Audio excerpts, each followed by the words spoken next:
घरगुती सिलेंडरच्या दरात जुन्या किमतीमध्ये 60 रुपयाच्या दरवाढ झालेली आहे। कुठेतरी जे गृहिणी आहेत त्यांचं कुठेतरी बजेट कोलमडताना पाहायला मिळतं। माझ्यावर काही गृहिणी आहेत, आपण त्याची चर्चा करणार आहोत। काकी नक्की काय सांगाल मॅम, कुठेतरी सिलेंडरचे भाव वाढलेले आहेत 60 रुपयांनी, कसं आपल्याला या सगळ्या गोष्टीकडे पाहता? सिलेंडर का भाव बढ़ा है, हमें तकलीफ हो रही है क्योंकि हमें सरकार से ये मांग है कि हमारा पगार नहीं बढ़ रहा है। सिलेंडर का हर बार जब देखो तब रेट बढ़ाएंगे, हर चीज का रेट बढ़ रहा है। हम क्या क्या चीज का बताए, सामान का हर चीज का रेट बढ़ रहा है। तो सरकार से हमें यही विनती है कि जितना हो सके, हम आम इंसान हैं और घर चलाना है, हमारे ऊपर जिम्मेदारी है, हमें बच्चों को पढ़ाना है। हम बच्चों का फीस ही इतना ज्यादा है, अभी उस हिसाब से आप देखेंगे तो आज के रेट में फीस बहुत ज्यादा हो गया।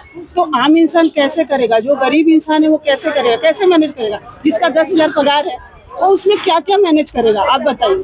तो हमारी विनती यही है कि कम से कम हर चीज का रेट कम करे, और जो भी अपना सिलेंडर का है, सिलेंडर का तो कभी भी बढ़ जाता है। अभी भी बढ़ा है सिलेंडर का भाव, अभी भी तेज हो गया है, तो हमारे ऊपर असर पड़ता है, हमारे रसोई पे असर पड़ता है। तो इसके लिए हमारी सरकार से यही मांग है कि प्लीज आप थोड़ा हमारे बारे में सोचिए। हम लेडीज है, हम घर चलाते हैं, घर गृहस्थी वाले, हम लोग कामकाज वाले नहीं है। बहुत सी लेडीज है जो घर में बैठी है, पगार आएगा तो ही वो करेंगे। तो प्लीज मेरा वही विनती है कि सरकार इस पे विचार करे, रेट हर चीज का ना बढ़ाए, गैस का रेट ना बढ़ाए, हर चीज सामान का जो भी सामान है, तो उनसे ये रिक्वेस्ट है, कोई भी कर रहा है तो दिन रात मेहनत कर रहा है, तो रिक्वेस्ट यही है कि कम से कम हर चीज का रेट कम किया जाए। और अगर गैस का रेट बढ़ रहा है तो हमारे रसोई पे असर पड़ रहा है। नक्कीच कुठेतरी गॅसचे दर वाढले आणि कुठेतरी स्वयंपाकघरावर पण आलेले गृहिणी आहेत आपल्यावर काही। मॅम, कसं बघता आपण सगळं की 60 रुपयांनी दर वाढ झाले आणि कुठेतरी अन्नदाता म्हणून आपला स्त्री एक्झाम लागतो, कसा पद्धतीत बघता या सगळ्या विषयावर? मला फक्त एवढंच बोलायचं आहे, आज 15 वर्ष आम्ही एकही सरकारला निवडून देतो।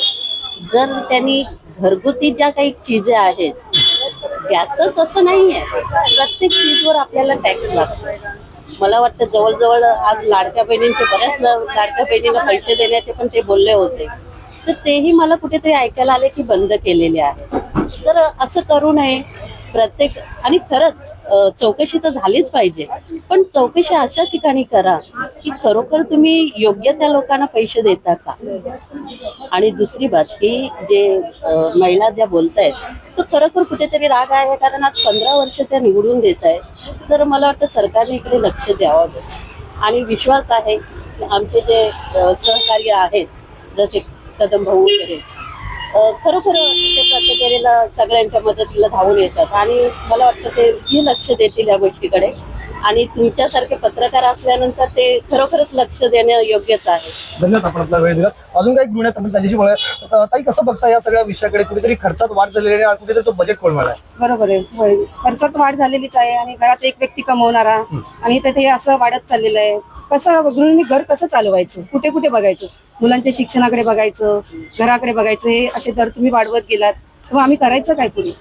हा प्रश्न तर राहतोच ना। सरकारने तेवढं जरा लक्ष द्यायला पाहिजे की बाबा तुम्ही लाडक्या बहिणी करता, मग ह्या लाडक्या बहिणी तुमच्या संकटात आहेत, म्हणजे त्यांच्यावर तुम्ही लक्ष द्या ना। या बाबतीत जर तुम्ही असे दर वाढवलात, प्रत्येक हे केलात, तर आम्ही काय करायचं, काय पुढे कसं जायचं? त्याच्यावर जरा सरकारने जर विचार केला तर खूप मेहरबानी होईल आमच्यावरती। नक्कीच कुठेतरी जे वाढलेले दर आहेत ते 60 रुपयांनी घरगुती सिलेंडरचे भाग झाले, कुठेतरी ज्या गृहिणी आहेत त्यांच्याकडनं कुठेतरी नाराजी व्यक्त केली पाहिजे, आणि प्रशासनाने या सगळ्या संबंधित विषयावर कुठेतरी या गृहिणीकडे पाहता नक्की हे दर कमी होतील का, असं एक प्रश्नचिन्ह उपस्थित होतं। मला सुमारासाठी निलेश महाडिक।